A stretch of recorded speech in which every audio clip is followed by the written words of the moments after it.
500-ന്റെയും 1000-ന്റെയും not ഏകദേശം ഒരു മാസത്തോടടുക്കുന്നു. സാധാരണക്കാരന്റെ ക്രയവിക്രയങ്ങൾക്കേറ്റ തിരിച്ചടിയും ATM-കളിലും ബാങ്കുകളിലുമുള്ള പണത്തിന്റെ ദൗർലഭ്യവും നെട്ടോട്ടമോടുന്ന ജനങ്ങളുടെ പ്രശ്നവും ശമ്പളത്തെക്കുറിച്ചുള്ള സാധാരണക്കാരന്റെ ആശങ്കയും ഇതെല്ലാം ഇപ്പോഴും തുടരുകയാണ്. ഒരു രാത്രി ഇരുട്ടി വെളുത്തപ്പോൾ അസാധുവാക്കപ്പെട്ട ഒരു ജനതയുടെ ഉത്കണ്ഠയാണ് ഇന്ന് സെൽഫിയിൽ നമ്മൾ ചർച്ച ചെയ്യുന്നത്.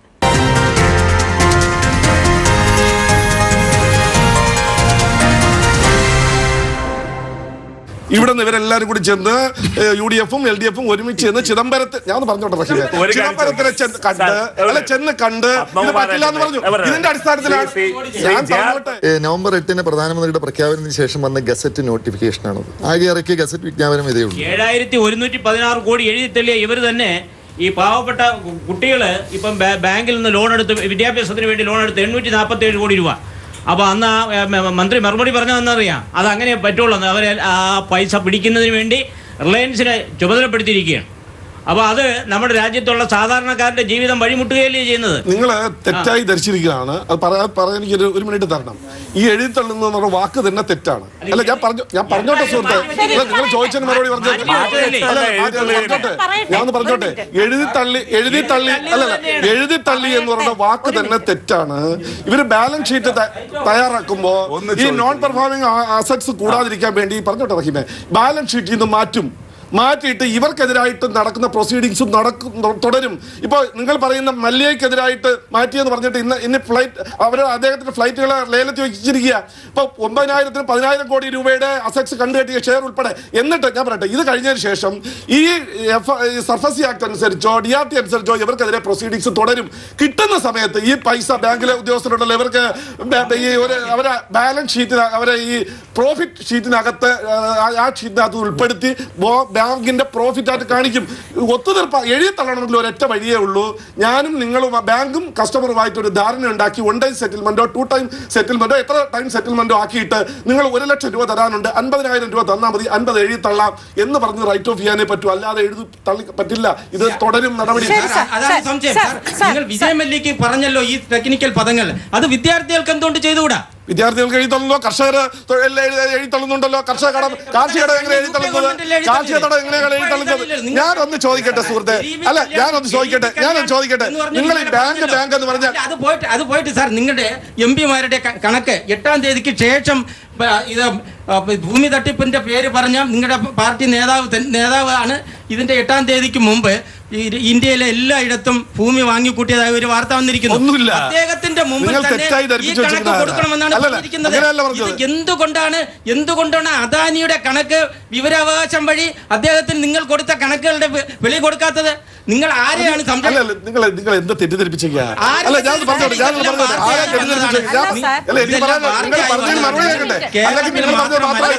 സഹകരണ മേഖലയുള്ള ഗുജറാത്തിലെ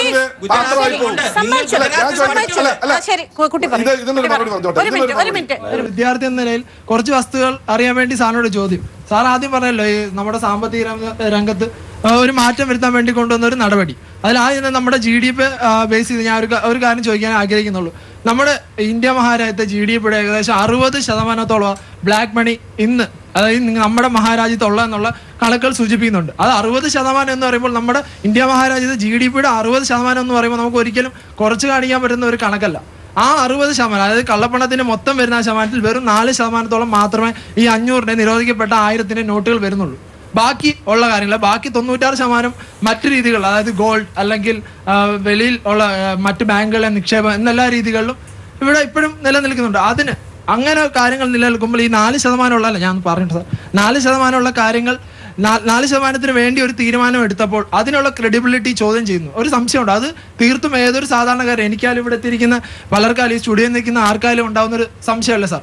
അങ്ങനെ ഒരു സംശയം അവിടെ നിലനിൽക്കുന്നു. അതോടൊപ്പം തന്നെ ബാക്കി ഈ ഗവൺമെന്റ് മുന്നോട്ടുള്ള ഈ പറയുന്ന ബാക്കി 96% കാര്യങ്ങളിൽ എന്തൊക്കെ കാര്യങ്ങളാ, അതിനെ കൊണ്ടുവരാൻ എന്തൊക്കെ നടപടികളാണ് ഇനിയുള്ള NDA ഗവൺമെന്റ്, കേന്ദ്രത്തിലെ NDA ഗവൺമെന്റ് മുന്നോട്ടെടുക്കുന്നത് എന്നുള്ളത് ഈ ഒരു അവസരത്തിൽ പറഞ്ഞ ആ ഒരു കണക്കിനോട് എനിക്ക് യോജിപ്പില്ല. കാര്യം 60,000 GDP-യുടെ 60% കള്ളപ്പണം എന്നുള്ളൊരു ധാരണ എനിക്കില്ല. അത്രയും ഇല്ല. 30% അതിന് 20% താഴെ എന്നാണ് എൻ്റെ ഒരു അറിവ്. ചിലപ്പോൾ നിങ്ങളെ കണക്ക് ശരിയായിരിക്കും. ഞാൻ വിശ്വസിക്കുന്നത് അങ്ങനെ. 2, ഈ നടപടി എന്ന് പറഞ്ഞാൽ കള്ളപ്പണത്തിനെതിരായിട്ടുള്ള നടപടി അല്ല. ഫേക്ക് നോട്ടിനെതിരായിട്ടുള്ള നടപടിയാണ് ആദ്യത്തെ ഫസ്റ്റ് നടപടി. ഒരു അഴിമതി ഇല്ലാതാക്കണമെങ്കിൽ ഞാൻ പറഞ്ഞോട്ടെ, ഞാൻ പറഞ്ഞിട്ട് നിങ്ങൾ ചിരിച്ചോ ഞാൻ എനിക്ക് പറഞ്ഞിട്ട് കേട്ടിട്ട് അതിൽ അസ്വാഭാവികമായിട്ട് ചിരിച്ചോ. ഈ ഒരു കള്ളനോട്ടിന് എതിരായി ഫേക്ക് നോട്ടിനെതിരായിട്ടുള്ള നടപടി വന്ന സമയത്ത് അതിനോടനുബന്ധിച്ച് ഇതിൽ കുറെ പേര് പെട്ടു എന്നുള്ളത് സത്യമാണ്. ഇനി തുടർ നടപടികൾ വരും. ഈ സ്വർണത്തിന്റെ സംബന്ധിച്ച് വരും, ക്യാഷ് ട്രാൻസാക്ഷന്റെ വരും, നിങ്ങൾ ലാൻഡ് പർച്ചേസിന് വരും, ഗോൾഡ് ലിമിറ്റ് വരും, എത്ര വാങ്ങണം എത്ര സൂക്ഷിക്കണം, ഇതിനെ സംബന്ധിച്ച് എല്ലാ തുടർ നടപടികൾ ഇത് ആദ്യത്തെ നടപടിയാണ്. നമ്മളിപ്പോ ക്രൂഡ് പെട്രോൾ എടുത്തിട്ട് ക്രൂഡ് ഓയിൽ എടുത്തിട്ട് ഡീസലും പെട്രോളും ഉണ്ടാക്കുമ്പോൾ അതിന്റെ കൂടെ മണ്ണെണ്ണ കിട്ടുമെന്ന് പറഞ്ഞതുപോലെ ഫേക്ക് നോട്ടിന് വന്നപ്പോ ഈ കള്ളപ്പണക്കാർ കൂടി എന്നേ ഉള്ളൂ, പെട്ടുപോയി എന്നേ ഉള്ളൂ. തുടർ നടപടി വരും, യാതൊരു സംശയം വേണ്ട. അതാണ് പലരും ഉറക്കം കെടുന്നത്. ഇന്ത്യ ആഗ്രഹിക്കുന്ന മുഴുവൻ പേരും ഉറക്കണം. കാര്യം ഇത് അദ്ദേഹം ഒരു തെറ്റുണ്ട്, ഒരു ശരിയുമുണ്ട്.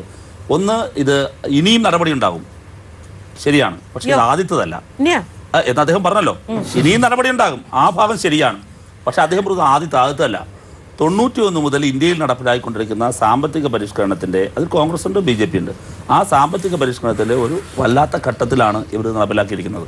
ഇത് പൂർണ്ണമായി ഈ രാജ്യത്തെ സാധാരണക്കാരെ അഫക്റ്റ് ചെയ്യുകയും അതേസമയം രാജ്യത്തെ മൈക്രോ മൈനോറിറ്റിയായ കോർപ്പറേറ്റുകൾക്ക് വേണ്ടിയിട്ടുള്ള തീരുമാനമാണ്. അതിനു വേണ്ടിയുള്ള ചുവടാണ്. അവർ കാണുന്ന സ്വപ്നങ്ങളും അവരുടെ കാര്യങ്ങളും ഇന്ത്യയുടെ പ്രധാനമന്ത്രി നടപ്പിലാക്കുകയാണ്. ഞാനൊരു കാര്യം ചോദിക്കട്ടെ. നേരത്തെ ഇവിടെ പലരും പറയും ഇന്ത്യയുടെ പ്രധാനമന്ത്രി കേന്ദ്രീകരിക്കുന്ന ഒരു സംവിധാനമല്ലല്ലോ ഇന്ത്യ. ഇപ്പോൾ ഞാൻ ചോദിക്കട്ടെ, പാർലമെൻറ്റിനുള്ളിൽ ഇപ്പോൾ നേരത്തെ സാറ് പറഞ്ഞു ഒരു സെൻട്രലൈസേഷൻ എന്ന് പറയുന്ന ഒരു ട്രെൻഡ് ഞാൻ കാണുന്നു. എല്ലാം എന്നിലേക്ക് കേന്ദ്രീകരിക്കുക, അത് പ്രധാനമന്ത്രിയിലേക്ക് പോവാണ്. ഇപ്പോൾ കഴിഞ്ഞ BJPയുടെ സ്ലോഗൻ തന്നെ ആപ്കി ബാർ BJP സർക്കാർ എന്നല്ല, ആപ്കി ബാർ മോദി സർക്കാർ എന്നായിരുന്നു. മോദി തന്നെ വെച്ച ഈവൻ മാനേജ്മെൻറ്റ് ഉണ്ടാക്കിയ ക്യാമ്പയിൻ സ്ലോഗനാണ്. ഇപ്പോൾ എന്താ, അതിലേക്ക് തന്നെ പോവാണ്. ഇന്ത്യൻ പാർലമെൻറ്റിലിരിക്കുന്ന അംഗങ്ങളോട് ഞാൻ സംസാരിക്കില്ല, അതിന് ഞാൻ അരുൺ ജെയ്റ്റ്ലിയെ ചുമതലപ്പെടുത്തിയിട്ടുണ്ട്. അങ്ങനെയാണെങ്കിൽ ആപ്ലിക്കേഷനും അരുൺ ജെയ്റ്റ്ലിയെ കൊണ്ടിറക്കിയാൽ പോരായിരുന്നോ? എന്തിനാ ആപ്ലിക്കേഷനിലൂടെ ജനഹിതം അറിയാൻ പ്രധാനമന്ത്രി വന്നു? അതിന് പ്രധാനമന്ത്രി ഇങ്ങോട്ട് അറിയാനുള്ളതെല്ലാം പ്രധാനമന്ത്രി, അങ്ങോട്ട് പറയാനുള്ളതെല്ലാം മറുപടിയെല്ലാം ഇദ്ദേഹം പറഞ്ഞോളും. ഇത് ശരിയല്ല. ജനാധിപത്യ സംവിധാനത്തെ ആകെ BJP ഇകഴ്ത്തിക്കെട്ടുകയാണ്. ഇത് ദൂരവ്യാപകമായ പ്രത്യാഘാതങ്ങളും പുതിയ കീഴ്വഴക്കങ്ങളും സൃഷ്ടിക്കും. ഇത് ജനാധിപത്യത്തിന് ഭൂഷണമല്ല. BJP എന്ന് പറയുന്ന സംഘപരിവാർ രാഷ്ട്രീയത്തെ കൂടുതൽ അടുത്തറിയാൻ കഴിയുന്ന ഒരു കാര്യമാണ്. മറ്റൊരു കാര്യം, അപകടപ്പെടുന്നൊരു കാര്യം, ഇപ്പോൾ എല്ലായിടത്തും നോട്ടെത്തിയിട്ടില്ല, ATMകൾ കാര്യമാണ്. പക്ഷേ നിങ്ങൾ നോക്ക്, എല്ലാ ബാങ്കുകളുടെ മുമ്പിലും എല്ലാ പെട്രോൾ പമ്പുകളിലും ഹോർഡിങ്സുകൾ വന്നു കഴിഞ്ഞു. ഹോർഡിങ്സ് ഇല്ലാത്ത ഒരു ഇന്ത്യൻ ഓയിൽ കോർപ്പറേഷൻ്റെ പെട്രോൾ ബങ്ക് നിങ്ങൾക്ക് കാണാൻ കഴിയില്ല ഇന്ത്യയിൽ എവിടെ പോയാലും. ഒരുപാട് ഞാൻ സംസാരിക്കാം, പക്ഷേ ഇദ്ദേഹം പറഞ്ഞ അവസരം തരണ്ടേ എനിക്ക്? ആ സ്റ്റേറ്റ്മെന്റ് സാർ തിരുത്തണം. സാർ പറഞ്ഞ ഒരു സമയത്ത് പോലും ഞാൻ ഇന്റർഫിയർ ചെയ്തിട്ടില്ല. സാർ പറഞ്ഞതിന് മറുപടി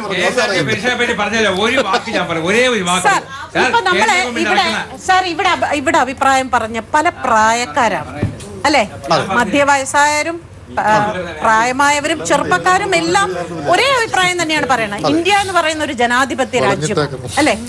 ഈ തീരുമാനങ്ങളെല്ലാം ജനാധിപത്യമല്ല എന്ന് തന്നെയാണ് എല്ലാ ജനങ്ങളുടെയും ഒരു അഭിപ്രായം. ഇപ്പൊ പത്മകുമാർ സാർ ഇവിടെ ഇപ്പൊ ഏറ്റവും വലിയ സങ്കടകരമായ അവസ്ഥ, ഫൈറ്റ് ചെയ്യാൻ പത്മകുമാർ സാറിന്റെ ഭാഗത്ത് പത്മകുമാർ സാർ മാത്രമേ ഉള്ളൂ, ബാക്കി എല്ലാവരും കൂടെ അറ്റാക്ക് ചെയ്യാണ്. സാർ പറയൂ. ഒരുപക്ഷെ ഒരു നാവ് പിഴവ് ആകാം എന്ന് ഞാൻ കരുതുന്നു. ഇദ്ദേഹം പറയുകയുണ്ടായി ഇവിടെ മുഖ്യ പ്രശ്നം കള്ളനോട്ടാണ് എന്ന് പറയേണ്ട ഇടയ്ക്ക് പറഞ്ഞു. മുഖ്യ പ്രശ്നം അഴിമതി. ഈ 500-ൻ്റെയും 1000-ൻ്റെയും കറൻസി പിൻവലിച്ചതുകൊണ്ട് കള്ളനോട്ട് അടിക്കൽ നിൽക്കാൻ പോകുന്നില്ല. എല്ലാ രാജ്യങ്ങളിലുണ്ട് കള്ളനോട്ട് അടിക്കൽ. അതായത് സർക്കാരിൻ്റെ നോട്ടിന് വെല്ലുന്ന തരത്തിൽ എന്ന് വേണമെങ്കിൽ പറയാം കള്ളനോട്ട്. ഇപ്പോൾ നമ്മൾ 2000-ൻ്റെ കറൻസി ഇറങ്ങിയതിൻ്റെ പിറ്റേന്ന് തന്നെ പത്രങ്ങളിൽ നമ്മൾ വായിക്കുകയുണ്ടായല്ലോ, കള്ളനോട്ട് ഇറങ്ങിയിട്ടുണ്ട്. നിമിഷത്തിനകം അടിച്ചിറക്കാനുള്ള ടെക്നോളജിയും അതിനുള്ള എക്സ്പെർട്ടൈസും വിദഗ്ധരായിട്ടുള്ള നമ്മുടെ ആളുകളുടെ കയ്യിലുണ്ട്. അപ്പോൾ ഇതൊരു പരിഹാരമല്ല. പക്ഷേ കള്ളനോട്ടിനെ നിരന്തരമായി സൂചിപ്പിക്കുന്നതിൻ്റെ ഒരു ലക്ഷ്യം, അതിൽ ഒരു വർഗീയ അജണ്ടയുണ്ട് എന്ന് പറഞ്ഞാൽ എന്നെ തെറ്റിദ്ധരിക്കരുത്. പാകിസ്ഥാനിൽ നിന്നാണ് ഏറ്റവും കൂടുതൽ കള്ളനോട്ട് വരുന്നത് എന്ന് സൂചിപ്പിക്കുക മുഖേന അതിൽ ചില ഇംപ്ലിക്കേഷൻസ് ഉണ്ട് എന്ന് ഞാൻ കരുതുന്നു. അപ്പോൾ 1000-ൻ്റെയും 500-ൻ്റെയും കറൻസി പിൻവലിച്ചതുകൊണ്ട് കള്ളനോട്ട് ഇല്ലാതാകുന്നില്ല. മനുഷ്യരുള്ളിടത്തോളം കാര്യം അത് ഉണ്ടാകുമെന്ന് തന്നെയാണ് വിശ്വാസം. മറ്റൊന്ന്, ഇവിടെ നേരത്തെ അധികം ചർച്ച ചെയ്യപ്പെടാതെ പോയൊരു കാര്യമുണ്ട്, ഒരു ക്യാഷ്ലെസ് സമ്പദ് വ്യവസ്ഥ. വിനിമയത്തിന് പണം ഉപയോഗപ്പെടുത്താതെ മറ്റു തരത്തിൽ ഇലക്ട്രോണിക് സംവിധാനങ്ങൾ ഉപയോഗിച്ചുകൊണ്ടുള്ള ഡെബിറ്റ് കാർഡും ക്രെഡിറ്റ് കാർഡും ഉപയോഗിച്ചുകൊണ്ടുള്ള സംവിധാനം. അതിനെ എതിർക്കേണ്ടതില്ല അങ്ങനെ. കാരണം നമ്മുടെ സാങ്കേതിക വിദ്യകളാണെങ്കിൽ നമ്മൾ ചിന്തിക്കുന്നതിനേക്കാൾ അത്ര വേഗതയിൽ സാങ്കേതിക വിദ്യ ഉയർന്നു കുതിച്ചായിക്കൊണ്ടിരിക്കുകയാണ്. ഇന്നലത്തെ സാങ്കേതിക വിദ്യയല്ല ഇന്നത്തേതല്ല നാളെ ഉണ്ടാകാൻ പോകുന്നത്. അതുകൊണ്ട് അതിനു നേരെ നമ്മൾ മുഖം തിരിച്ചൊരുക്കാൻ പറ്റും. പക്ഷേ ഇന്ത്യയിൽ നടപ്പാക്കുമ്പോൾ നമ്മൾ ആലോചിക്കേണ്ട കാര്യം, ഇന്ത്യ അടിസ്ഥാനപരമായിട്ട് ഒരു കാർഷിക രാജ്യമാണ്. ബഹുഭൂരിപക്ഷം ആളുകളും ഒരു 60-70% ആളുകളും കൃഷിയെ ആശ്രയിച്ച് ജീവിക്കുന്നു. ഇവിടുത്തെ കൊടുക്കൽ വാങ്ങലുകളെല്ലാം ഇപ്പോഴും ഒന്നുകിൽ ബാർട്ടർ സമ്പ്രദായത്തിൽ അല്ലെങ്കിൽ സാധനം കൊടുത്ത് പണം വാങ്ങുന്ന രീതിയിലാണ്. ഇതിലൊരു നമ്മളറിയാം ഘടനാപരമായ മാറ്റം എന്ന് ഞാൻ ഉദ്ദേശിക്കുന്നത്, കൃഷി മുഖ്യ തൊഴിൽ അല്ലാതെ വ്യാവസായികമായി പുരോഗമിക്കുകയും അതുപോലെ സേവന മേഖല വിപുലമാകുകയും ചെയ്യുന്ന ഒരു വ്യവസ്ഥയിൽ മാത്രമേ ഈ ക്യാഷ്ലെസ് ഇക്കോണമി എന്നുള്ള സങ്കല്പം യാഥാർത്ഥ്യമാവുകയുള്ളൂ. അതുകൊണ്ട് അതിലേക്ക് പെട്ടെന്ന് കുതിച്ചു ചാടുക എന്നുള്ളത് വലിയ അപകടം പിടിച്ചൊരു ചാട്ടമായിരിക്കും. അപ്പോൾ ക്യാഷ്ലെസ് ഇക്കോണമി, അതായത് പണരഹിതമായിട്ടുള്ള സമൂഹം എന്നുള്ളത് നമുക്ക് സങ്കല്പിക്കാവുന്ന, നമുക്ക് എത്തിപ്പെടാൻ ആഗ്രഹിക്കാവുന്ന ഒരു ഐഡിയൽ ആയിട്ട് നമുക്ക് മുന്നോട്ട് വയ്ക്കാമെന്നല്ലാതെ അത് ഇപ്പോൾ ഇന്ത്യയിൽ ഇംപ്ലിമെൻ്റ് ചെയ്യാൻ യാതൊരു പ്രായോഗികമായിട്ടുള്ള പരിസ്ഥിതിയും ഇന്ത്യയിൽ ഇന്ന് ഇല്ല. സാർ, ഈ മാഡം ഈ ക്യാഷ്ലെസ് എക്കണോമിയെ കുറിച്ച് പറയുമ്പോൾ ഒരു കാര്യം കൂടെ ഒന്ന് സൂചിപ്പിച്ചോട്ടെ. ഇതിനോട് ചേർത്ത് വായിക്കാൻ പറ്റുന്ന ഒരു കാര്യമാണ് ഈ ക്യാഷ്ലെസ് എക്കണോമിയെ കുറിച്ച് സാർ പറഞ്ഞു. അത് ഇംപ്ലിമെന്റ് ചെയ്യണമെന്നുണ്ടെങ്കിൽ ഇപ്പോൾ ഇത്രയും ദീർഘകാല അടിസ്ഥാനത്തിൽ ചിന്തിച്ചെടുത്തൊരു തീരുമാനമാണെന്ന് പറയുന്നു. ഈ ക്യാഷ്ലെസ് എക്കണോമിക്ക് വേണ്ട ഇൻപുട്സ് എല്ലാം കൃത്യമായി എത്തിച്ചിട്ടുണ്ടോ എന്നുള്ളത് നമ്മൾ ആദ്യം.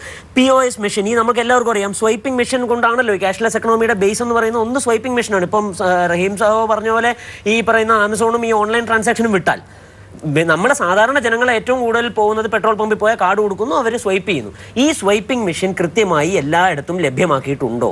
ഈ സ്വൈപ്പിംഗ് മെഷീൻ ഇന്ന് നിങ്ങൾ ഏതെങ്കിലും ഒരു കടക്കാരെ നിങ്ങളുടെ ഏത് ബാങ്കിൽ വേണോ ചോദിച്ചോളൂ, ചോദിച്ചു കഴിഞ്ഞാൽ ആവശ്യത്തിന് POS മെഷീൻ ഇന്ന് കേരളത്തിൽ ലഭ്യമാണോ? ഒന്ന്. രണ്ട്, ഇതിനുള്ള തീരുവ പല ബാങ്കുകൾക്കും പല തീരുവകളുണ്ട്. ഈ റെന്റ് ഉണ്ട്, അതിന് ശതമാന കമ്മീഷനുണ്ട്. ഇതെല്ലാം ഒറ്റ രീതിയിൽ ഒഴിവാക്കാമോ ഈ ക്യാഷ്ലെസ് എക്കണോമി വരുന്നതിന് മുമ്പേ? അപ്പോൾ ഇതിനെക്കുറിച്ചുള്ള കാര്യങ്ങളെല്ലാം വളരെ വ്യക്തമായി പഠിച്ച് വളരെ കാര്യക്ഷമമായി ഇതെല്ലാം ആളുകൾക്ക് കൊടുത്തതിന് ശേഷം മാത്രമേ നമുക്കൊരു ക്യാഷ്ലെസ് എക്കണോമിയെ കുറിച്ച് ചിന്തിക്കാൻ പറ്റുള്ളൂ. അതല്ല എന്നുണ്ടെങ്കിൽ നമ്മൾ അവിടെ ചെന്ന് നിന്നിട്ട് ബിറ്റ്കോയിൻ ഒക്കെ സംഭവിച്ച അതേ ഒരു അവസ്ഥ തന്നെ നമുക്കും സംഭവിച്ച് തിരിച്ചു വന്നുകൂടായികയില്ല. അതായത് ഇപ്പോൾ ഒരു സുഹൃത്തോടെ സൂചിപ്പിക്കേണ്ടായി, നമ്മുടെ ദേശീയ വരുമാനത്തിൻ്റെ 60% കള്ളപ്പണമാണ്. അത് ആ ഫിഗർ പൂർണ്ണമായിട്ട് ശരിയല്ല. രണ്ട് പഠനങ്ങൾ പ്രധാനമായിട്ടും ഇപ്പോൾ ഗവൺമെൻറ് ഓഫ് ഇന്ത്യയുടെ മിനിസ്ട്രി ഓഫ് ഫിനാൻസ് മിനിസ്ട്രി ഇറക്കിയിട്ടുള്ള ഒരു ധവളപത്രമുണ്ട്. 2012 ഇറക്കിയത്. ആ ധവളപത്ര പ്രകാരം ഇന്ത്യയിലെ മൊത്തം കള്ളപ്പണം എന്ന് പറയുന്നത്, കള്ളപ്പണത്തെക്കുറിച്ച് കൃത്യമായിട്ടുള്ള കണക്ക് ആർക്കും സാധിക്കില്ല. കാരണം കള്ളന്മാർ ഇതൊന്നും വെളിപ്പെടുത്തില്ലല്ലോ. അവരോടല്ലേ ചോദിക്കേണ്ടത് നിങ്ങളുടെ കയ്യിൽ എത്ര പൈസ ഉണ്ടെന്ന്.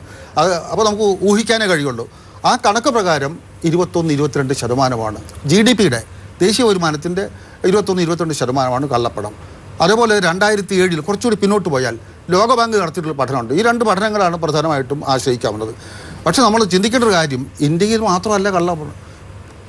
ഇന്ത്യക്കാരുടെ കള്ളപ്പണം ഇന്ത്യയിൽ മാത്രമല്ല ഉള്ളത്. ഇന്ത്യക്കാരുടെ കള്ളപ്പണം വിദേശ രാജ്യങ്ങളിലുണ്ട്, വിദേശ ബാങ്കുകളിലുണ്ട്. അത് ഇവിടെ പ്രചരിക്കുന്ന കള്ളപ്പണത്തിൻ്റെ എത്രയോ ഇരട്ടി വരും. ബാങ്കിൽ അക്കൗണ്ട് ഉള്ളവരുടെ ഒരു ലിസ്റ്റ് ഇപ്പോഴും പുറത്തുവിട്ടിട്ടില്ല. അത് പുറത്തുവിട്ടാൽ തന്നെ ഇവരുടെ കയ്യിലുണ്ട്, BJP-യുടെ കയ്യിലുണ്ടെന്ന് പറയുന്നു. സ്വിറ്റ്സർലൻഡ്, ഇതൊക്കെ യാഥാർത്ഥ്യങ്ങൾ. അതെന്തുകൊണ്ട് പുറത്തുവിടുന്നില്ല ഞങ്ങൾ ചോദിക്കും. തിരിച്ചു വരാം. ഞാൻ പറഞ്ഞു, ഇതൊക്കെ യാഥാർത്ഥ്യങ്ങളാണ്. ഇവർ രണ്ടുപേരും തർക്കിക്കുന്ന രാഷ്ട്രീയത്തിന് ഉപരിയായിട്ട് കാണണമെന്നാണ് എൻ്റെ അഭിപ്രായം. യാഥാർത്ഥ്യങ്ങളാണ്. സ്വിറ്റ്സർലൻഡ്, അതുപോലെ തന്നെ മൊറീഷ്യസ്, സിംഗപ്പൂർ തുടങ്ങിയിട്ടുള്ള രാജ്യങ്ങളിൽ അവിടുത്തെ ബാങ്കുകളിൽ ഇനിയും കൊച്ചു ഐലൻഡ് ദ്വീപ് രാഷ്ട്രങ്ങളുണ്ട്. അവിടുത്തെ ബാങ്കുകളിൽ കൊണ്ടിട്ടിരിക്കുകയാണ്. ആര് കൊണ്ടിട്ടിരിക്കുന്നു? ഇന്ത്യയിലെ വൻകിട കുത്തക മുതലാളികളും വ്യാപാരികളും അവരുടെ കള്ളപ്പണം അവിടെയാണ് സൂക്ഷിച്ചിട്ടുള്ളത്. ഒരു തെളിവ് ഹാജരാക്കിയാൽ, ഞാൻ നേരത്തെ പറഞ്ഞ 2012 ധവളപത്രത്തെക്കുറിച്ച് പറഞ്ഞല്ലോ, അതിൽ പറഞ്ഞിട്ടൊരു കാര്യം, ഇന്ത്യയിലെ ഓഹരി കമ്പോളത്തിൽ നിക്ഷേപിക്കപ്പെടുന്ന മൊത്തം ഓഹരി നിക്ഷേപത്തിൻ്റെ 43% വരുന്നത് മൊറീഷ്യസ് എന്നുള്ള ഒരു കൊച്ചു രാജ്യത്തിൽ നിന്നാണ്. ആ രാജ്യത്തിൻ്റെ വിശേഷണം പറയാം. ആ രാജ്യം അങ്ങേയറ്റം ദരിദ്രമായിട്ടുള്ള രാജ്യമാണ്. ദരിദ്ര രാജ്യത്തു നിന്നാണ് മുഴുവൻ വരുന്നത്. രണ്ടാമത്തെ കാര്യം, ഇന്ത്യയുടെ ജനസംഖ്യ, കേരളത്തിൻ്റെ ജനസംഖ്യ 3,36,00,000 കേരളത്തിൽ ജനസംഖ്യ. പക്ഷേ മൊറീഷ്യസിൽ ജനസംഖ്യ 12.5 മാത്രമാണ്.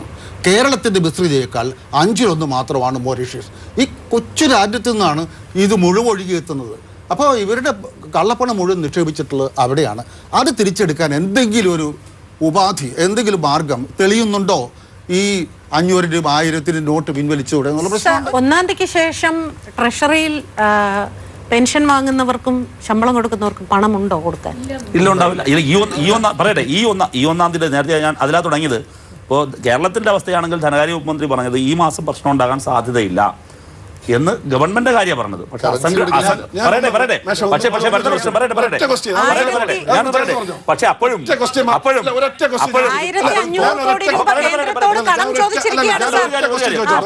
അപ്പോഴും ശ്രീ ജയപ്പന്മാർ ഒരു സംശയവും വേണ്ടല്ലോ. ഇപ്പൊ ഇവരെല്ലാം പറയട്ടെ, ധനകാര്യ മേഖലയിൽ പ്രവർത്തിക്കുന്നവരാണല്ലോ. തോട്ടത്തൊഴിലാളിക്ക് എങ്ങനെ ശമ്പളം കൊടുക്കും?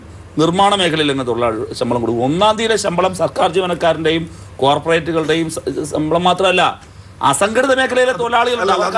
ഞാൻ പറഞ്ഞില്ല, കോർപ്പറേറ്റ് ഈ സംസ്ഥാന ഗവൺമെന്റിന്റെ നടപടി എടുത്തിട്ടുണ്ട്. ഈ മാനേജ്മെന്റിന് അവരുടെ പൈസ കളക്ടർ അക്കൗണ്ടിൽ ഗവൺമെന്റ് അക്കൗണ്ടിൽ അടച്ചിട്ട് കളക്ടർ പൈസ കൊടുക്കാൻ നിർദ്ദേശം കൊടുത്തിട്ടുണ്ട്. ഞാൻ ചോദിക്കട്ടെ, വേറൊന്ന് ചോദിച്ചോട്ടെ, നിങ്ങൾ വലിയ ശമ്പളത്തിന്റെ കാര്യം കഴിഞ്ഞ 10 വർഷത്തിനിടയ്ക്ക് ഞാനൊന്ന് ചോദിച്ചോട്ടെ, കഴിഞ്ഞ കുറെ കാലത്തിനിടയ്ക്ക് KSRTC എന്ന് പറഞ്ഞൊരു സ്ഥാപനം ഉണ്ടല്ലോ, പാളുകൾക്ക് വേണ്ടി പണിയെടുക്കുന്നുണ്ടല്ലോ. പെൻഷൻ കഴിഞ്ഞ 10 വർഷത്തെ കണക്കെടുക്കുക. പെൻഷൻ ആവണ ഒരാളിന് ആ പെൻഷൻ പറ്റി പോകുന്ന ആ 1 വർഷമോ 2 വർഷത്തിനകത്ത് പെൻഷൻ പൈസ കൊടുത്ത ഒരു ചരിത്രം കേരളത്തിൽ കാണിച്ചു തരാൻ പറ്റുമോ? എന്ത് ന്യായമാണ്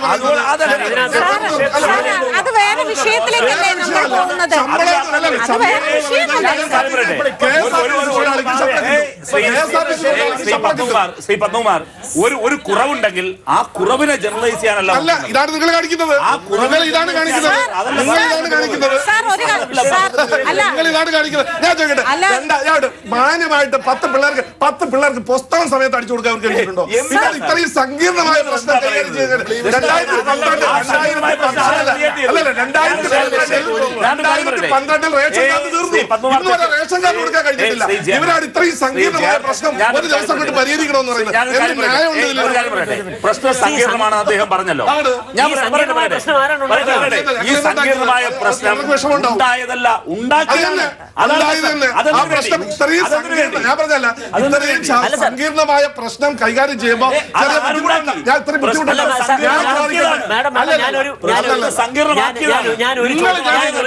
സാറിനോട് ചോദിച്ചോട്ടെ സാർ, ഞാൻ ഒരു ചോദ്യം സാറിനോട് ചോദിച്ചോട്ടെ സാർ. ഞാൻ വേറൊന്നും ചോദിക്കുന്നില്ല. ഇതിന്റെ ഉദ്ദേശവും ലക്ഷ്യങ്ങളൊന്നും നമ്മൾ ചർച്ച ചെയ്യണ്ട. എന്റെ വീട്ടിൽ ഒരു അത്യാഹിതം സംഭവിച്ചു കഴിഞ്ഞാൽ, എനിക്കൊരു ആക്സിഡന്റ് വന്നു കഴിഞ്ഞാൽ, എന്നെ ഒരു ഹോസ്പിറ്റലിൽ കൊണ്ടുപോയി കഴിഞ്ഞാൽ ഇന്ന് അവിടെ കൊടുക്കാൻ പൈസ ഇല്ല. സാറിനറിയാവോ, ഞാൻ കൃത്യമായി ടാക്സ് കൊടുത്ത് എന്റെ അക്കൗണ്ടിൽ ഇട്ടിരിക്കുന്ന പൈസ എനിക്ക് ഇന്ന് എടുക്കാൻ പറ്റില്ല.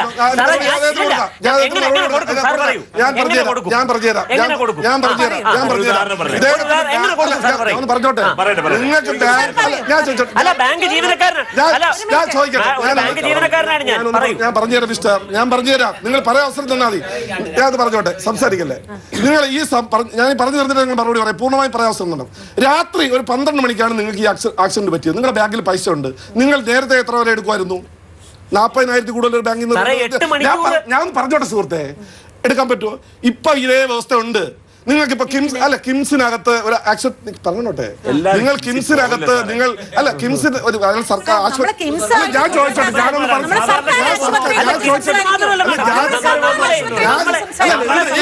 ഇത് ശരിയല്ല. എനിക്ക് പറയാനുള്ള അവസരം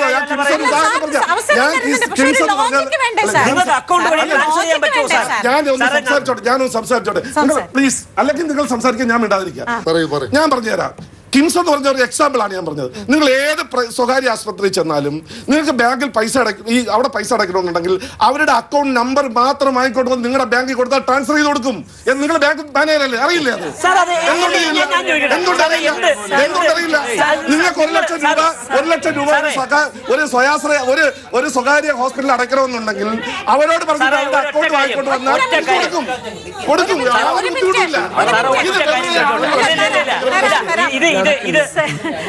ഞാൻ ചെയ്തിട്ടുണ്ടല്ലോ, ഞങ്ങൾ ചെയ്തിട്ടുണ്ടല്ലോ, ഞങ്ങൾ ചെയ്തിട്ടുണ്ടല്ലോ. അവിടെ ചേച്ചി പറയും. ആ ചേച്ചി പറയും. ഒരു രോഗിയെ കൊണ്ട് പോയതാണ്. രോഗിയെ കൊണ്ട് പോയപ്പോഴത്തേക്ക് എവിടെ പോയി? കോസ്മോ ഹോസ്പിറ്റലിൽ.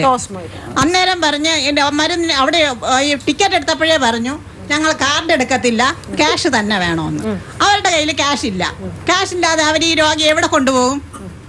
അന്നേരം അവർ ഭയങ്കരമായിട്ട് ബുദ്ധിമുട്ടി. അവർ ഓടുന്നു. എങ്ങനെയെങ്കിലും അവിടെ നിൽക്കുന്നവരോട് ചോദിക്കും, ഞങ്ങൾ വേറെ പോയി എവിടെയെങ്കിലും പോയി എടുക്കട്ടെ, ഞങ്ങൾ ATM-ൽ പോയിട്ട് കാശ് കിട്ടുന്നില്ല, ഇവിടെ കൊണ്ടുവന്ന് കൊടുത്തിട്ട് കാശ് കിട്ടുന്നില്ല, ഞങ്ങൾ ഈ രോഗിയെ ഞങ്ങൾ എന്ത് ചെയ്യണം? അതും കൂടെ സാർ പറഞ്ഞു. അല്ല, അത് മാത്രമല്ല മാഡം, സാറേ ഞാനൊന്ന് പറഞ്ഞോട്ടെ, ഈ ദന്തഗോപുരവാസികളെ പോലെ അവിടെ ഇരുന്ന് ആർക്കും എന്തും പറയാം. നിങ്ങൾ PTM വഴി കൊടുക്കൂ, POS വഴി കൊടുക്കും. പ്രാക്ടിക്കലി ഇന്ന് കേരളത്തിൽ നടക്കുമോ എന്ന് മാത്രമേ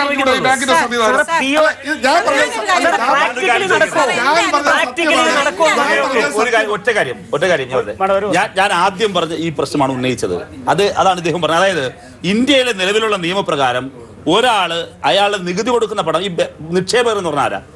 ഒളിപ്പിച്ചു വെച്ചവരല്ല. ഈ രാജ്യത്ത് നിലനിൽക്കുന്നത് പറയാൻ വിശുദ്ധമായ പണം എന്ന് പറയാം. ഞാൻ പറയട്ടെ, ആ പണം തിരികെ കൊടുക്കില്ല, അതിന് ഞങ്ങൾ ഇത്രയും എന്ന് പറയുന്നത് അധികാരം. ഇതാണ് തെറ്റിദ്ധരിപ്പിക്കുന്നത്. ഞാൻ നേരത്തെ ഞാൻ പറഞ്ഞ കാര്യമല്ല. നമ്മുടെ ട്രഷറിയിൽ പൈസ ഇട്ടു, ട്രഷറി നിരോധനം വന്നപ്പോൾ ട്രഷറി നിരോധനം വരുന്ന പോലെ അല്ല മാഡം, ട്രഷറി നിരോധനം വരുന്നത് പോലെ അല്ല. ചോദ്യം ഞാൻ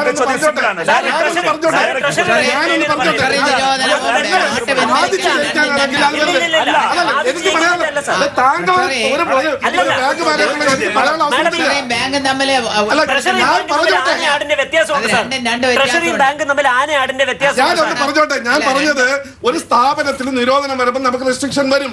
അത് ശരി തന്നെ. ഇത് പറയട്ടെ, ഞാൻ പറഞ്ഞോട്ടെ മാഡം. ഇതിനെ സംബന്ധിച്ചുള്ള കാര്യം എന്ന് പറഞ്ഞാൽ ഈ പൈസ നിങ്ങൾക്ക് അറിയാം, ഇദ്ദേഹത്തിന് അറിയാമല്ലോ, റിസർവ് ബാങ്ക് നമ്മുടെ കയ്യിലുണ്ട്, ഭരണം ഉണ്ടെന്ന് പറഞ്ഞ് നോട്ട് അടിച്ചിറക്കാൻ പറ്റില്ലല്ലോ. നിലവിലുള്ള നോട്ട് സർക്കുലേറ്റ് ചെയ്ത നോട്ട് തിരിച്ചു വന്നാലേ പുതിയ അത്തരത്തിൽ നോട്ട് തിരിച്ചിറക്കാൻ പറ്റൂ. അപ്പൊ അങ്ങനെ വരുമ്പോ ഇപ്പൊ തൽക്കാലം പ്രിന്റ് ചെയ്ത നോട്ട് ഒരാളിപ്പോ ചെന്നിട്ട് അവരുടെ അക്കൗണ്ടിൽ നിന്ന് 1 കോടിയോ 2 കോടിയോ എടുത്തോട്ട്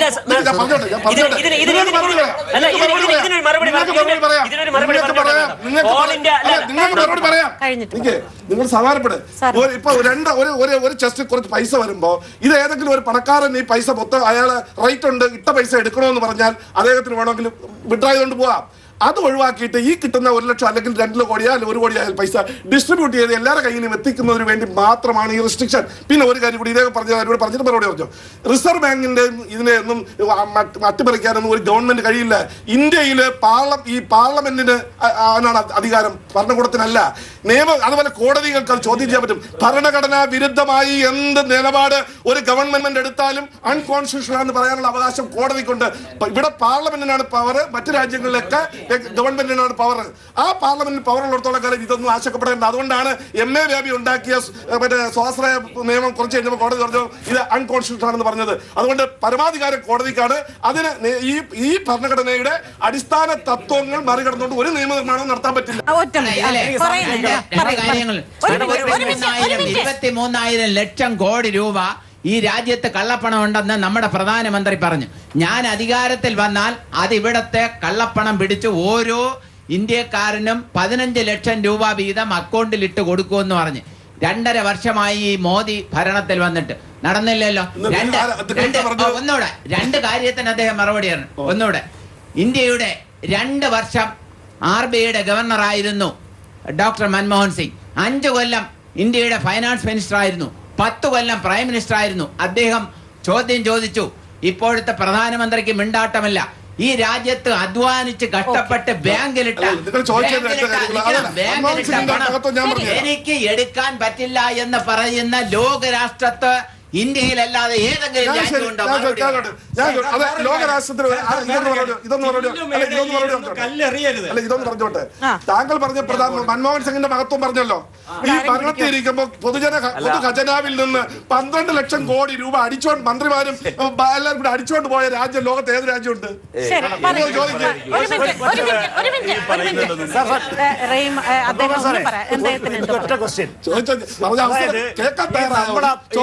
പാവപ്പെട്ട അച്ഛനും അമ്മമാരും മക്കളുടെ കല്യാണത്തിന് വേണ്ടിയിട്ട് കഴിഞ്ഞ കുറെ വർഷങ്ങളായിട്ട് കുറേശ്ശെ എമൗണ്ട് കൂട്ടി ബാങ്കിൽ ഇട്ടിട്ട് ഇപ്പോൾ ആ കല്യാണ സമയത്ത് അത് എടുക്കാൻ പറ്റാതെ 2 ലക്ഷം രൂപ എടുക്കാൻ പറ്റുമെന്നുള്ള നിയന്ത്രണം കൊണ്ടുവരുന്നത് എന്തിന്റെ ബേസിലാണെന്ന് മനസ്സിലാക്കാം. കണക്ട് ചെയ്തൊരു ചോദ്യം കൂടി സാറിന്റെ അടുത്താണല്ലോ അടുത്ത കൂടെ, സാർ കൂടി പറയട്ടെ. ഇന്ത്യയിലെ ഏത് നിയമമാണ് ഇത്തരത്തിൽ രാജ്യത്താകെ ഒരു നിയന്ത്രണം ഏർപ്പെടുത്താനാണ് ശാസിക്കുന്നത്? അതും അനിശ്ചിത കാലത്തേക്കാണ്. ഞാനൊരു കാര്യം പറയട്ടെ, ഇപ്പോൾ ബാങ്കുകൾ തകരുകയാണെങ്കിൽ ഇത്തരം നിയന്ത്രണം ഏർപ്പെടുത്താൻ നിയമങ്ങൾ അനുശാസിക്കുന്നുണ്ട്. ആ ബാങ്കിൽ തകരാൻ പോകുന്ന ഒരു ബാങ്ക്, ആ സാധ്യതയുള്ള ബാങ്കിൽ നിന്ന് കൂട്ടത്തോടെ ആളുകൾ പണം പിൻവലിക്കാൻ പാടില്ല. ചില നിബന്ധനകൾ കൊണ്ടുവരാം.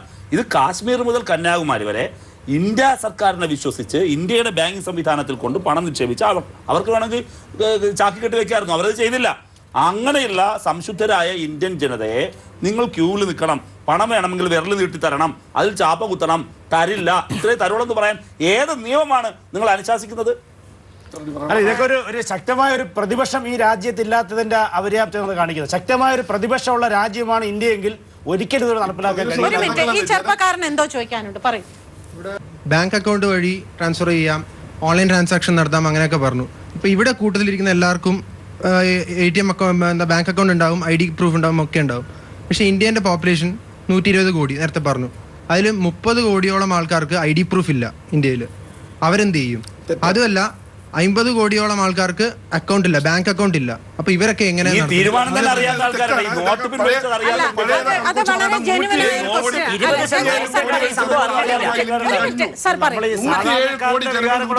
107 കോടി ജനങ്ങൾ ആധാറുമായി ലിങ്ക് ചെയ്ത് കഴിഞ്ഞു.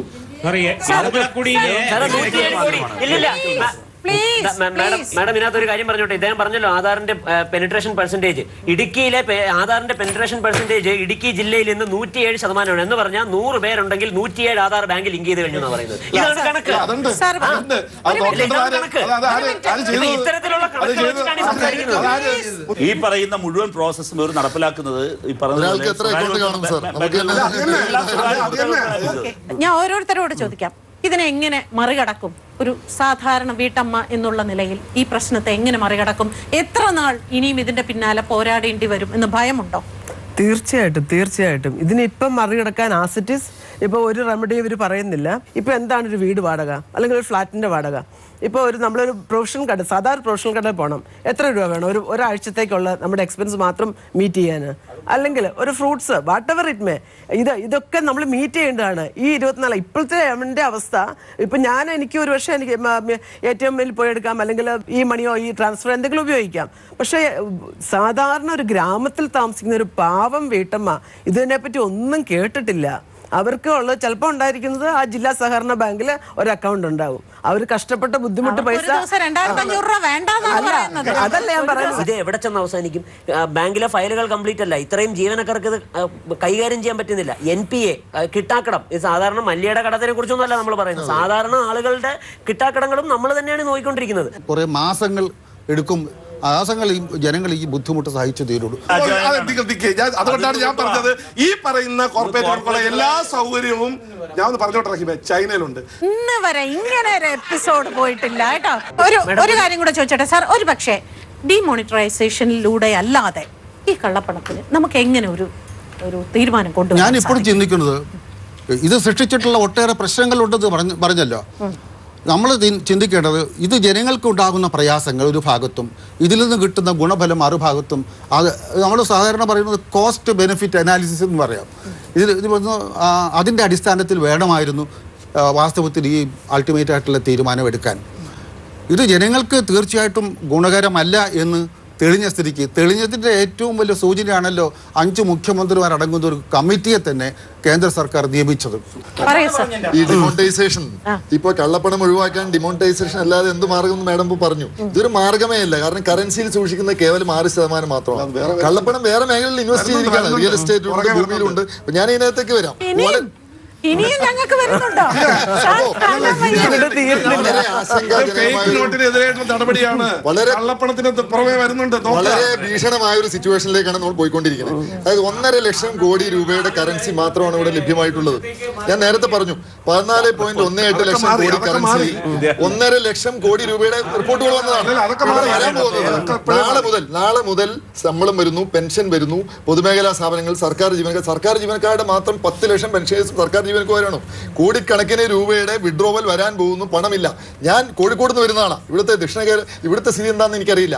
അവിടെയുള്ള തിരക്കുള്ള ബ്രാഞ്ചുകൾ പോലും 24,000 പകരം 4,000 പോലും കൊടുക്കാൻ പണമില്ല. അപ്പോൾ നാളെ ഈ സാലറി ക്രെഡിറ്റും മറ്റും വരുന്നതോടുകൂടി അവസ്ഥ എന്തായിരിക്കും? വളരെ ഭീഷണമായ സിറ്റുവേഷനാണ്. കാരണം ഇനി December 30 നിയന്ത്രണം കൂടി പിൻവലിക്കപ്പെട്ടാൽ കറൻസി എവിടെ ഉണ്ടാവും? 14.18 ലക്ഷം കോടി കറൻസിയുടെ സ്ഥാനത്ത് 1.5 ലക്ഷം കോടിയുടെ കറൻസി. ഇവിടെ പറഞ്ഞല്ലോ 9,000 കോടി നമ്പർ കറൻസിയാണ് ഉണ്ടായിരുന്നത്. അതിൽ 2,203 കോടി നമ്പറാണ് 500,000. 300 കോടി കറൻസി മാത്രമേ ഒരു മാസം പ്രിന്റ് ചെയ്യാൻ കഴിയൂ എന്ന് ബഹുമാനപ്പെട്ട ധനകാര്യമന്ത്രി RBI പറയുന്നു. 300 കോടിയിൽ താഴെ മാത്രമേ ഇവിടെ ലഭ്യമായിട്ടുള്ളൂ. എത്ര നാളുകൾ കൊണ്ട് ഇത് പരിഹരിക്കാൻ കഴിയും? വളരെ രൂക്ഷമായ ഒരു പ്രതിസന്ധിയിലേക്കാണ് നമ്മുടെ രാജ്യം നീങ്ങിക്കൊണ്ടിരിക്കുന്ന കാര്യത്തിൽ യാതൊരു തർക്കവുമില്ല.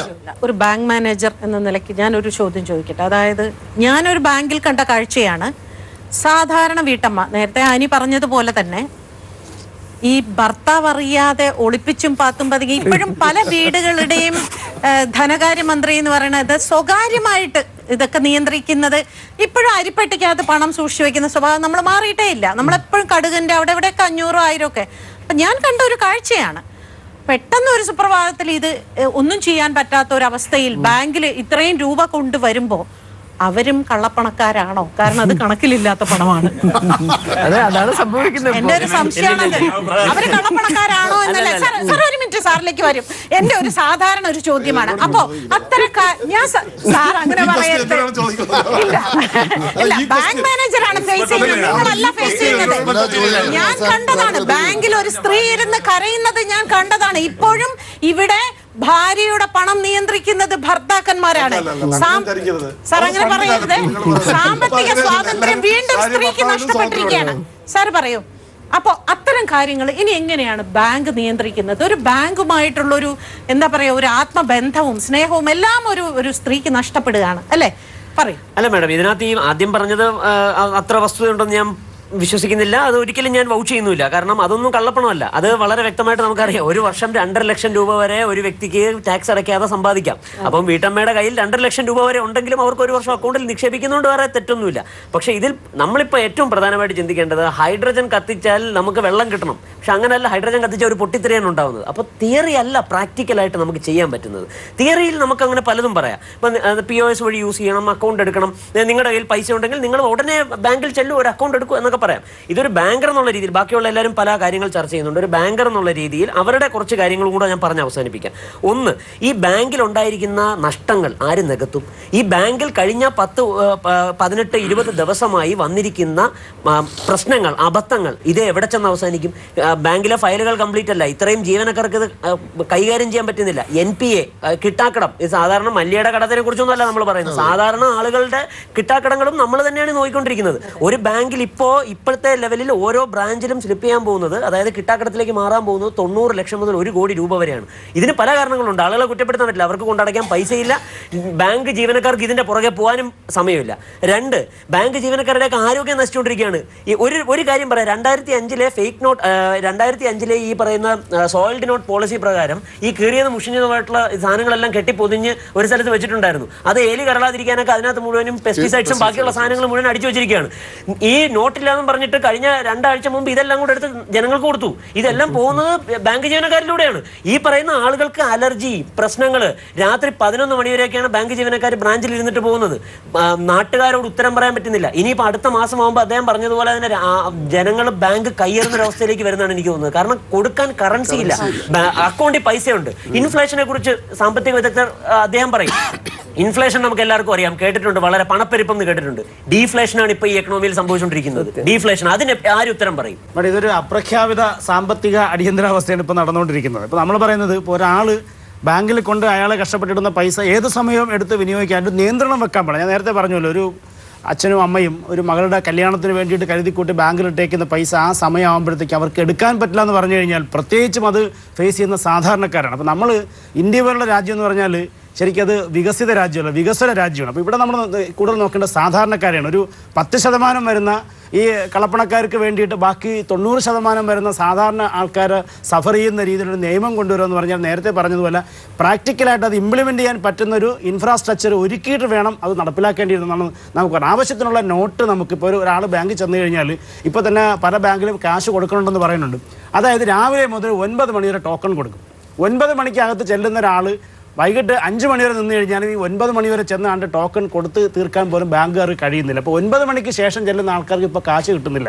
ഈ ആഴ്ചയിൽ 24,000 എന്ന് പറയുന്നത് രാവിലെ മുതൽ വൈകുന്നേരം വരെ പോയി അവിടെ പോയി ബാങ്കിൽ പോയി ക്യൂ നിൽക്കുന്നത്. അപ്പോൾ ഞങ്ങൾക്ക് ചോദിക്കാനുള്ളത്, ഈ സാധാരണക്കാരല്ലാതെ ഏതെങ്കിലും വലിയ മുതിർന്ന നേതാക്കന്മാരോ സമ്പന്നന്മാരോ ഈ ബാങ്കിൻ്റെ ക്യൂവിൽ എവിടെയെങ്കിലും കാണാനുണ്ടോ? ഏതെങ്കിലും ബാങ്കിലുണ്ടോ? 72 പേര് മരിച്ചു എന്ന് പറയുന്നു ഇന്ത്യയിൽ. അതിൽ ഏതെങ്കിലും ഒരു വലിയ സമ്പന്നന്മാരോ ഉണ്ടോ? ഈ 72 പേരും പാവങ്ങളാണ്. ഈ 10% സമ്പന്നന്മാർക്ക് വേണ്ടി എന്തിനാ ഈ പാവങ്ങളെ ദ്രോഹിക്കുന്നത്? അതാണ് ഞങ്ങൾക്ക് ചോദിക്കാനുള്ളത്. അതിനൊരു പരിഹാരം ഉണ്ടാവണം. ഈ പറയുന്നതാണ് ഇതിൻ്റെ പൊളിറ്റിക്സ്. ഇപ്പോൾ നേരത്തെ ചോദിച്ചല്ലോ ഈ രാജ്യത്ത് ഇതിന് എന്ത് റെമഡി ഉണ്ടെന്ന്. ഇതെല്ലാം ഉയരുന്നത് എന്തുകൊണ്ടാണ്? ഈ രാജ്യത്ത് അസമത്വം വർദ്ധിച്ചതുകൊണ്ടാണ്. ഈ രാജ്യത്ത് കുറേ കാലമായി നടപ്പിലാക്കിക്കൊണ്ടിരിക്കുന്ന ഈ കള്ളപ്പണം ഇത്രയും പെരുകാൻ കാരണം എന്താ? കള്ളപ്പണം ലോകത്തെല്ലായിടത്തും ഉണ്ട്. കള്ളപ്പണം ഇന്ത്യയിലും ഉണ്ടായിരുന്നു, മുമ്പും ഉണ്ടായിരുന്നു. ഇത് പെരുകാൻ കാരണം എന്താ? ഈ 21% വന്ന് ഒരു ഓട്ടക്കണക്കുണ്ട്. അതിലേക്ക് വരാൻ കാരണം എന്താ? ഈ രാജ്യത്ത് കുറേ കാലമായിട്ട് കോർപ്പറേറ്റുകൾ കൊടുത്തുകൊണ്ടിരിക്കുന്ന ആനുകൂല്യങ്ങൾ. ഡീൽ നോക്കൂ, ഓരോ അഴിമതിയിൽ നടക്കുന്ന ഡീൽ എങ്ങനെയാണ്? പണ്ട് നമ്മുടെ നാട്ടിൽ കൈക്കൂലി കവർ ഉണ്ടായിരുന്നു. കൈക്കൂലി കവർ, ഒരു ബ്രൗൺ കളർ കവർ. ആ കൈക്കൂലി കവർ കൈക്കൂലി കൊടുക്കുന്ന കവറായിട്ടാണ്. ഇപ്പോൾ കവറുകളിൽ അടങ്ങാത്ത വിധം കൈക്കൂലി വളർന്നു, കോടികളാണ്. ഇപ്പോൾ അവസാനം 2Gയിൽ എത്ര നടന്നത്? ഓരോ കുംഭകോണങ്ങളുടെ കണക്ക് ഇത് വരുന്നത് എപ്പോഴാണ്? ഈ കോർപ്പറേറ്റുകളും ആരാണ് ഇന്ത്യ ഭരിക്കുന്നത്, ആരാണ് MP-മാരാകേണ്ടത്, ആര് ഏത് വകുപ്പുകൾ കൈകാര്യം ചെയ്യണം എന്നെല്ലാം ഇന്ത്യയിലെ കോർപ്പറേറ്റുകൾ തീരുമാനിക്കുന്നു. ഈ വിധം അതിലെടുക്കുന്ന ഓരോ പോളിസി മേക്കിങ്ങിൽ പോലും, ഓരോ ചെറിയ കാര്യങ്ങളിൽ പോലും, ഡേ ടു ഡേ അഫയേഴ്സിൽ പോലും ഇത്തരം കാര്യങ്ങൾ വരുന്നു. ഇങ്ങനെ വരുന്നൊരു സിസ്റ്റമുണ്ട്. ആ സിസ്റ്റമാണ് ഈ പ്രശ്നം. ഇവിടെ ആ സിസ്റ്റത്തെ മൂടോടെ ഇപ്പോൾ പിഴുതറിയാൻ പറ്റില്ല. പക്ഷേ ഈ സിസ്റ്റത്തിനെതിരെ ജനങ്ങളൊരു വലിയ ഓഡിറ്റിംഗ് വരണം, ജനങ്ങളുടെ ഒരു വികാരം വരണം. അതാണ് ഞങ്ങൾ ഈ ക്യാമ്പയിനിലൂടെ ഞങ്ങൾ ഉദ്ദേശിക്കുന്നത്. ഞങ്ങൾ ജനങ്ങളുടെ ഇത് ഒറ്റ നിമിഷം കൊണ്ട് ഇപ്പോൾ കോടതി പറയുന്നു കലാപം ക്ഷണിച്ചു വരുത്തരുത്. ഇദ്ദേഹം തന്നെ അനുഭവത്തിൻ്റെ സാധ്യത പറയുന്നു ബാങ്കുകൾ കയ്യേറാൻ സാധ്യതയുണ്ട്. ഇവിടെ റേഷൻ കട കൊള്ളയടിച്ച് തുടങ്ങിയിരിക്കുന്നു ആളുകൾ. അപ്പോൾ ഇങ്ങനെയെല്ലാമുള്ള സ്ഫോടനാത്മകമായ അവസ്ഥ ഉണ്ടാകുന്നു. ഇവിടെ യഥാർത്ഥത്തിൽ ജനങ്ങൾ ഇതിൻ്റെ അടിസ്ഥാനപരമായ കാരണം മനസ്സിലാക്കുകയാണ് ചെയ്യേണ്ടത്. ഞാൻ പറയുന്നു കടുത്ത സ്വകാര്യവൽക്കരണ നയങ്ങളിൽ നിന്ന് മാറണം, കൂടുതൽ ഇതിനെ പബ്ലിക് ഓറിയൻറ്റഡ് ആക്കണം. അങ്ങനെ വരുമ്പോൾ മാത്രമാണ് ഇപ്പോൾ കോർപ്പറേറ്റുകൾ നിങ്ങൾ എന്തെല്ലാം സേവനങ്ങൾ കൊടുക്കണമെന്ന് നിങ്ങൾ പോളിസി വെച്ച് ചെയ്തോ. അവർ തൊഴിൽ ഉൽപ്പാദിപ്പിക്കുമെങ്കിൽ രാജ്യത്തിൻ്റെ GDP-യിൽ അവർ സംഭാവന ചെയ്യുന്നുവെങ്കിൽ അവർക്ക് നിങ്ങൾ കൊടുത്തോ. പക്ഷേ അതിനെല്ലാം ഒരു പരിധി ഉണ്ടാകണം. ആ പരിധി എന്ന് പറയുന്നത് സാധാരണക്കാരന് കൂടുതലും ഈ പറയുന്ന അവനെ കൂടി ഗൗനിക്കുന്ന, അവനെ കൂടി കണക്കിലെടുക്കുന്ന, അവൻ്റെ വികാരങ്ങൾ മനസ്സിലാക്കുന്ന കാര്യങ്ങളായിരിക്കണം. ഇത് സാധാരണക്കാരനെ മനസ്സിലാക്കാതിരിക്കുകയും സമ്പന്നനെ മാത്രം മനസ്സിലാക്കുകയും ചെയ്യുമ്പോഴാണ് അവന് വേണ്ടി ഇവർ നിയമങ്ങൾ ഉണ്ടാക്കുന്നത്. അവിടെ കള്ളപ്പണം കൂടും. അങ്ങനെ കൂടുന്ന കള്ളപ്പണത്തിന് വേണ്ടി വീണ്ടും ഈ പാവപ്പെട്ടവൻ വെയിൽ കൊള്ളണം, പാവപ്പെട്ടവൻ പട്ടിണി കിടക്കണം, അവൻ ക്യൂ നിൽക്കണം എന്ന് പറയുന്നത് ഒട്ടും നല്ല കാര്യമല്ല. അത് യുദ്ധപ്രഖ്യാപനമാണ് ജനങ്ങളോട്.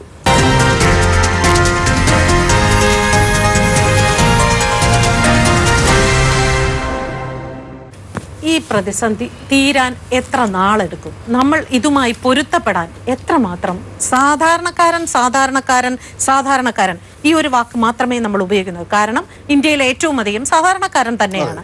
സാർ പറയൂ, ഇത് എത്ര നാളാവും സാധാരണക്കാരനെ ഒരു നോർമൽ ജീവിതത്തിലേക്ക് കൊണ്ടുപോകാൻ? നമുക്ക് കൃത്യമായിട്ടൊരു ഡേറ്റ് ലൈൻ പ്രഖ്യാപിക്കാൻ സാധ്യമല്ലല്ലോ.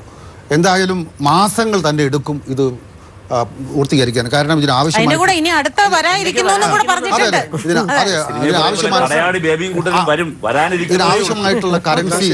ആവശ്യമായിട്ടുള്ള കറൻസികൾ പ്രിന്റ് ചെയ്യണം, ATMകൾ ഫില്ല് ചെയ്യണം, ബാങ്കുകളിൽ എത്തിക്കണം. ഇതിനെല്ലാം ശരിക്കും സമയം ആവശ്യമാണ്. കാരണം ATMകൾ തന്നെ ഇന്ത്യയിൽ ആയിരക്കണക്കിന് ATMകളുണ്ട്. അതുകൊണ്ട് സ്വാഭാവികമായിട്ടും കുറേ മാസങ്ങൾ എടുക്കും. മാസങ്ങൾ ഈ ജനങ്ങൾ ഈ ബുദ്ധിമുട്ട് സഹിച്ചു തീരുള്ളൂ. ഒരു കാര്യം പറഞ്ഞോട്ടെ, ജനങ്ങൾക്ക് ഈ ബുദ്ധിമുട്ടുള്ളപ്പോഴും നമ്മുടെ ബാങ്കിലെ ജീവനക്കാർ കാണിച്ച ഒരു സേവന സന്നദ്ധത അത് നമ്മൾ എപ്പോഴെങ്കിലും എടുത്തു പറയേണ്ട ഒരു കാര്യമാണെന്ന്. രാവിലെ 9 മണിക്ക് 10 മണിക്ക് വന്നാൽ അവർ രാത്രിയാണ് പോകുന്നത്. ഉച്ചയ്ക്ക് ഊണ് പോലും ശനി ഞായർ ഉൾപ്പെടെ അതും മുഖത്ത് യാതൊരു മുഷുവുമില്ല. ഞാൻ 2 പ്രാവശ്യം ബാങ്കിൽ പോയിട്ടുള്ള ആളാണ്, എൻ്റെ വീടിനടുത്തുള്ള ബാങ്കിൽ പോയിട്ടുള്ളതാണ്. അപ്പോൾ യാതൊരു മുഷുവില്ലാതെ ജീവനക്കാർ കാണിച്ച ആ ഒരു ആത്മാർത്ഥത, അത് തീർച്ചയായിട്ടും അഭിനന്ദനം അർഹിക്കുന്നതാണ്. ഇതുപോലുള്ള ബാങ്ക് ഉദ്യോഗസ്ഥർക്ക് തന്നെ ഒരു വലിയ ക്ലാപ്പ് കൊടുക്കണം കേട്ടോ. അത്രമാത്രം സാധാരണ ഇന്ത്യ പ്രതിക്കുന്ന പ്രധാനമന്ത്രിക്ക് ഇല്ല എന്നുള്ളതാണ് പ്രശ്നം. അതാണ് അതിന്റെ പ്രശ്നം. ഓക്കെ, അപ്പൊ എല്ലാവരും കഴിഞ്ഞു. ഇനി അവസാനം പത്മകുമാർ സാറ് തുടങ്ങിക്കോളൂ സാർ. ബാങ്ക് ജീവനക്കാർ നല്ല രീതിയിൽ പെരുമാറിയിട്ടുണ്ട്. ഈ ഗവൺമെന്റിന്റെ പോളിസിയുമായി യോജിച്ചതുകൊണ്ട് ഞാൻ പറഞ്ഞോട്ടെ, തിരുവനന്തപുരത്ത് ഒരു ബാങ്കിൽ ഞാൻ കണ്ട കാഴ്ചയാണ്. 8-ാം തീയതി ഇത് വന്ന സമയത്ത് തന്നെ ബാങ്കിലെ ആളുകൾ, റിട്ടയർ ചെയ്ത് പോയ ആളുകളെ, ലീവ് എടുത്ത് പോയ ആളുകളെയൊക്കെ തിരിച്ചു വിളിച്ച് രാത്രി തന്നെ ഇതിന്റെ ഗൈഡ് ലൈൻസ് എല്ലാവർക്കും വാങ്ങിച്ചു കൊടുത്ത് പിറ്റേന്ന് വന്നവർക്ക് ക്യൂവിൽ ടോക്കൺ കൊടുത്ത് ആഹാരം കൊടുത്ത് ചെയ്ത ആളുകളുണ്ട്. ഇത് നിരുത്സാഹപ്പെടുത്തിയ ആളുകളുണ്ട്. പക്ഷെ നമ്മളെപ്പോഴും പോസിറ്റീവായിട്ട് തന്നെ എടുക്കണം. പിന്നെ സാമ്പത്തിക ഇമ്പാക്റ്റ് എന്ന് പറഞ്ഞാൽ ഞങ്ങളുടെ ഗവൺമെൻറ് അധികാരത്തിൽ വന്ന സമയത്ത് ഈ ഹൗസ് ലോണിൻ്റെ 11.25 ആയിരുന്നു ഹൗസ് ലോണിൻ്റെ ഇൻട്രസ്റ്റ്. ഈ ഗവൺമെൻറ് 2.5 വർഷം കഴിഞ്ഞ് ഇപ്പോൾ നോക്കും SBIയിൽ 9%, 9.5%. ഇനിയിപ്പോൾ സാറ് പറഞ്ഞ പോലെ റിവേഴ്സ് റിപ്പോയൊക്കെ വന്ന് കുറച്ച് കഴിയുമ്പോൾ അല്പം കാത്തിരിക്കുക. നമ്മൾ എന്തായാലും എനിക്കൊരു റിക്വസ്റ്റ് ഉണ്ട്. ഈ നമ്മൾ പറഞ്ഞിട്ടുള്ള December 30 വരെയല്ലോ, അത് കഴിയുമ്പോൾ നമ്മളൊക്കെ ജീവിച്ചിരിക്കുമല്ലോ. ഇതേപോലെ ഒരു സെൽഫിക്ക് നമുക്കിരിക്കാമെന്ന്. അപ്പോൾ ഈ അന്നത്തെ സാഹചര്യങ്ങൾ വിലയിരുത്താം. ഞാൻ ഉറപ്പ് പറയുന്നു, വരും സമീപ ഭാവിയിൽ 7% ഈ ഹോം ലോണിൻ്റെ ഇൻട്രസ്റ്റ് താഴും, സംശയം വേണ്ട. അങ്ങനെ വന്നാൽ 40 ലക്ഷം രൂപയ്ക്ക് ലോൺ എടുത്ത ഒരു സർക്കാർ ഉദ്യോഗസ്ഥന് ഒരു പെർ മന്ത് 4,500 രൂപയുടെ ലാഭം ഒരു അക്കൗണ്ടിൽ ഉണ്ടാവും. ഈ കാര്യങ്ങൾ താഴോട്ട് നമുക്കൊരു അല്പം ഞാനൊന്ന് പറഞ്ഞോട്ടെ. ഈ സ്വകാര്യവൽക്കരിക്കുക ഇത് ഏത് അടിസ്ഥാനത്തിൽ പറയുന്നത്? ഏത് ബാങ്കിലാണ് പ്രൈവറ്റിന്റെ സ്റ്റേക്ക് ഹോൾഡ് ഇല്ലാത്തത്? SBIയുടെ ഇപ്പൊ എത്രയുണ്ട് ഗവൺമെന്റിന്റെ കൺട്രോളിലുള്ള? നിങ്ങൾ അത് പറഞ്ഞ ഈ പറയുന്ന ആളുകൾ ഞാൻ ഒന്ന് പറഞ്ഞോട്ടെ, മാതൃകയായി കാണുന്ന ചൈനയാണ്. ഈ ചൈന എന്ന് പറയുന്ന കമ്മ്യൂണിസ്റ്റ് രാഷ്ട്രത്തിൽ 85% ഉൽപാദന മേഖല ഗവൺമെന്റ് കൺട്രോളിൽ നിന്ന് മാറിയിരിക്കുകയാണ്. സ്വകാര്യ ഈ ഏറ്റവും പറയുന്ന ഭീമൻ വാൾമാർട്ടിന്റെ ഏറ്റവും പ്രൊഡക്ഷൻ നടക്കുന്ന സ്ഥലം എവിടെയാണ്? എന്തുകൊണ്ടാണ് അവിടെ ടാക്സ് കുറഞ്ഞതുകൊണ്ട്, അല്ലെങ്കിൽ തൊഴിലാളികൾക്ക് ശമ്പളം കൂടുതൽ കൊടുക്കുന്നുണ്ട്? അവിടെ അതുകൊണ്ടാണ് ഞാൻ പറഞ്ഞത്, ഈ പറയുന്ന കോർപ്പറേറ്റുകൾക്കുള്ള എല്ലാ സൗകര്യവും ഞാൻ ഒന്ന് പറഞ്ഞോട്ടെ റഹീമേ, ചൈനയിലുണ്ട്. പിന്നെ ഇവർ പറയുന്ന കാര്യങ്ങളിലൊക്കെ ഈ കോർപ്പറേറ്റുകളെ ഒക്കെ ഒന്ന് പറഞ്ഞോട്ടെ, കോർപ്പറേറ്റുകൾക്കൊക്കെ എതിരായിട്ട് നിങ്ങളൊരു മൂവ്മെന്റ് നടത്തിയാൽ ഇവിടെ പട്ടിണിയിലാകുന്നത് ഇവരുടെ നേതാക്കന്മാരുടെ മക്കളായിരിക്കും. ഞാൻ ഒന്ന് പറയട്ടെ, നിങ്ങൾ കോർപ്പറേറ്റ് ബോഡി പറയുമ്പോൾ ഞാൻ കേട്ടോണ്ടല്ലോ. ഞാൻ പറയാം പൈസ സംഭാവനയായി പോലും സംഭാവനയല്ല പറഞ്ഞത്. ഞാൻ പറഞ്ഞതല്ല പറയാൻ സമ്മതിക്കുക.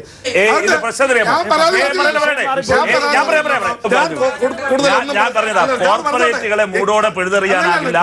നിങ്ങൾ സ്വകാര്യ മേഖലയെ കൊടുക്കൂ, പക്ഷേ സാധാരണക്കാരന് വേണ്ടി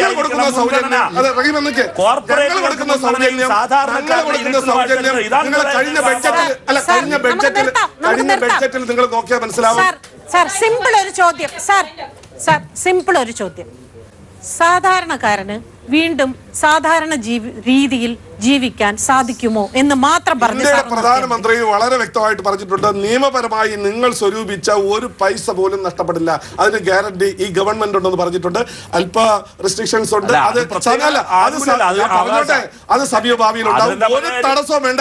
ഞാൻ പറഞ്ഞത് December 31 ശേഷം നമുക്ക് ഇരിക്കാം, സെൽഫിയുമായിട്ട് ഇരിക്കാം. സാർ ഒരു ചോദ്യത്തിനും കൂടെ ഉത്തരം പറയൂ. എന്റെ പണം ഞാൻ ഉപയോഗിക്കണോ വേണ്ടേ എന്ന് എന്നെ നിയന്ത്രിക്കുന്നത് അതിന് മാത്രം ഉത്തരം പറയൂ. ചോദിച്ചോട്ടെ, ഇന്നലെ വരെ ATM-ൽ പോയാൽ ഇന്നലെ വരെയുള്ള സ്ഥിതി അല്ലല്ലോ. എത്ര രൂപ പിൻവലിക്കാൻ പറ്റും? 40,000 കൂടുതൽ രൂപ പിൻവലിക്കാൻ ബാങ്ക് സമയത്ത് അല്ലെങ്കിൽ പിൻവലിക്കാൻ പറ്റുള്ള ATM-ൽ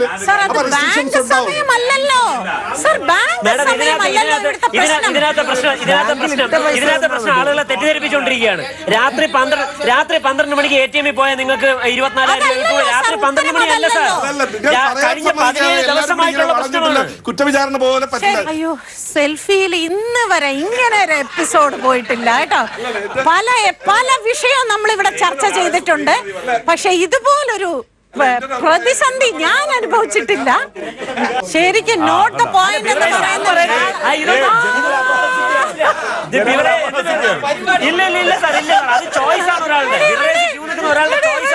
ഇത് അടിച്ചേൽപ്പിക്കപ്പെട്ടിരിക്കുകയാണ് ജനങ്ങളുടെ തലയിൽ. എന്തായാലും ഈ വിഷയം 2 എപ്പിസോഡല്ല, ഇനി 10 എപ്പിസോഡ് പോയാലും തീരുന്ന ഒരു വിഷയമല്ല.